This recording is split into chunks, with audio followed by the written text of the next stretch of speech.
I thought some of this might be interesting to y'all. This is the Rally Armor mud flaps that I'm trying to add on. So I'm removing these 3 clips there, the fasteners, and you got to like lift them up from flat and then pull them out. I have this like special screwdriver thing for them, which really helps. But yeah, I'll check in with you as I do a little bit more here.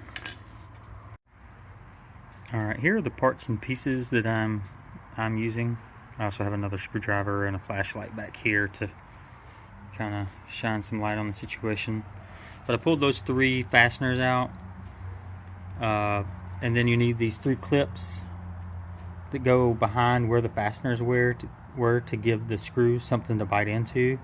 There's a washer for each screw on the outside, and then there's this small spacer for the bottom inside. Definitely refer to your instructions on that if you're unsure. And then I'm using the level to make sure that the mud flap is perpendicular to the roadway. So at least that's per the instructions.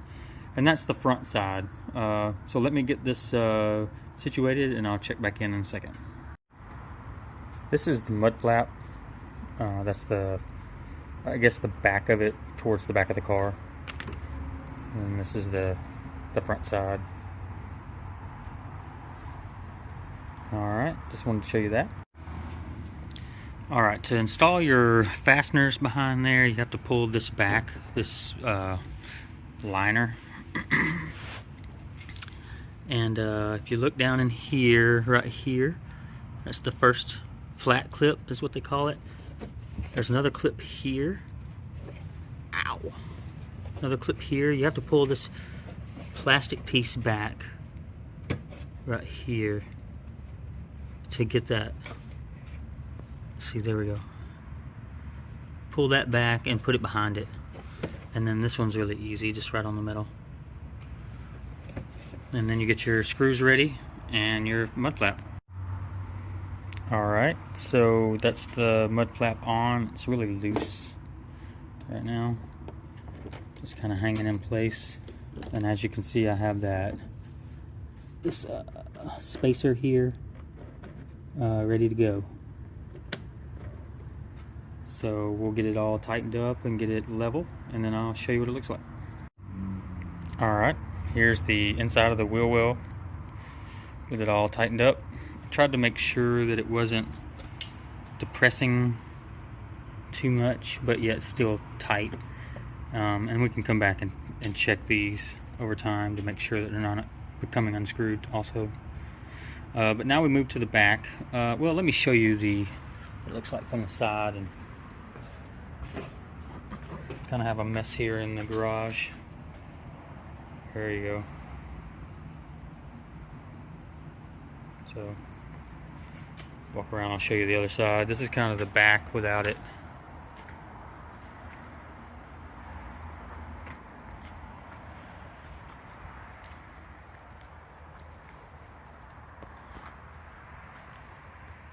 I don't know if you can see the front one up there, but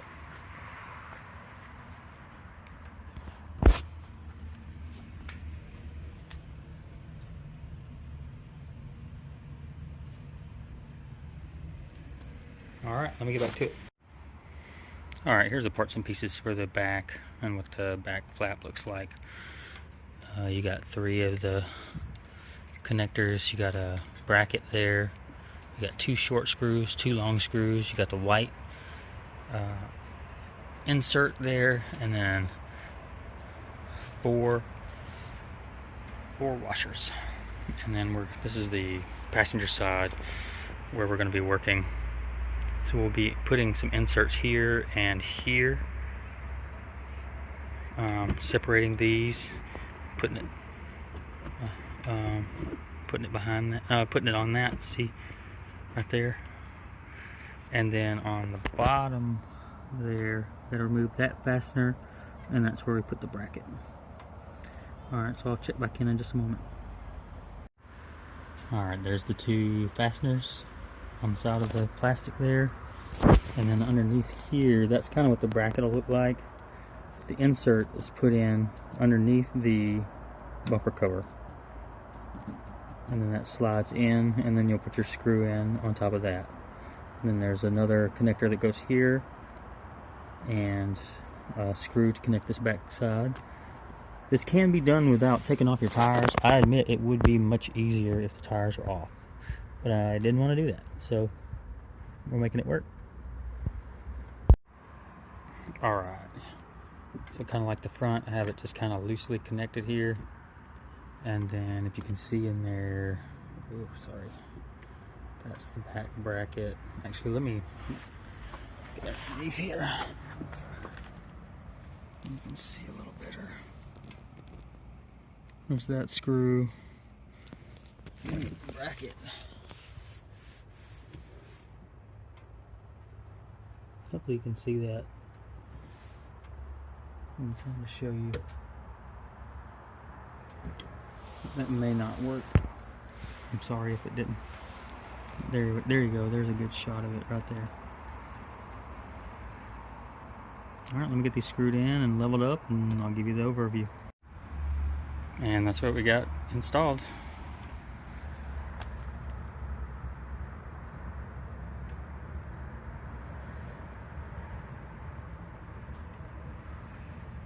Alright, let me back the car out here and so you can see. Alright, so from the back here you can kind of see it.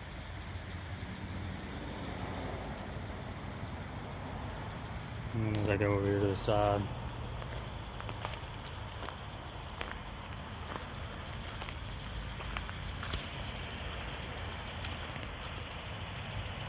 I don't know how well that's coming up. The light's not that great. But anyway, something I've wanted to do for a long time. You know, we've had this car for about 5 years or a little bit more, so just try to keep it clean. Alright, hope this helps somebody out there. Feel free to like and subscribe and do all of that kind of stuff.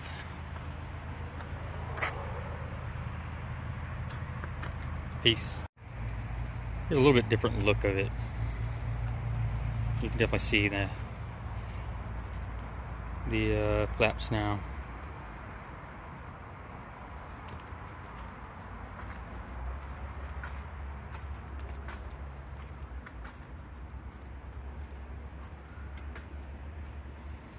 I probably should have gotten the white text, but oh well. I didn't want the logo to be that bright.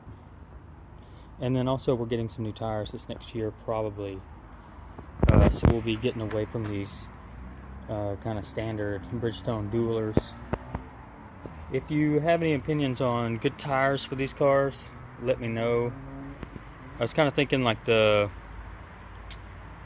like a Nitto Neo or something like that. It's kind of new. That's for CUVs, SUVs, but they're all-terrains. Falcon Wild Peak, Geolanders, something to that degree, probably stock size on these stock wheels. So definitely let me know if you have any opinions on that, because there's a lot of different tires out there and I want some good ones. Alright, cheers y'all.